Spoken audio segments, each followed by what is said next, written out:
ഉൾപ്രദേശങ്ങളിലും ഇനി അതിവേഗ ഇന്റർനെറ്റ്. ചരിത്രം കുറിച്ച് ISROയുടെ കമ്മ്യൂണിക്കേഷൻ സാറ്റലൈറ്റ് GSAT-20 വിക്ഷേപണം വിജയകരം. നമസ്കാരം, കൊട്ടാരക്കര മീഡിയയിലേക്ക് സ്വാഗതം. രാജ്യത്തിന്റെ ഉൾനാടൻ മേഖലകളിൽ ഉൾപ്പെടെ അതിവേഗ ഇന്റർനെറ്റ് ലഭ്യമാക്കുക എന്ന ലക്ഷ്യത്തിൽ ISRO വികസിപ്പിച്ച കമ്മ്യൂണിക്കേഷൻ സാറ്റലൈറ്റ് GSAT-20 വിക്ഷേപണം വിജയകരം. അർദ്ധരാത്രിയോടെ ഫ്ലോറിഡയിലെ കേപ്പ് കനാവറലിൽ സ്പേസ് എക്സിന്റെ ഫാൽക്കൺ 9 റോക്കറ്റാണ് GSAT-മായി കുതിച്ചുയർന്നത്.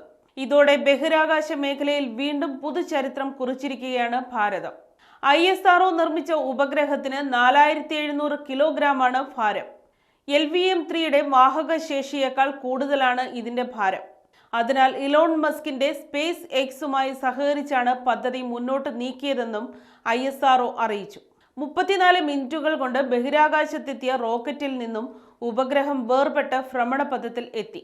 GSAT-N2 എന്നും അറിയപ്പെടുന്ന കമ്മ്യൂണിക്കേഷൻ സാറ്റലൈറ്റിൽ 8 നാരോ സ്പോട്ട് ബീമുകളും 24 വൈഡ് സ്പോട്ട് ബീമുകളും ഉൾപ്പെടെ 32 യൂസർ ബീമുകൾ സജ്ജീകരിച്ചിട്ടുണ്ട്.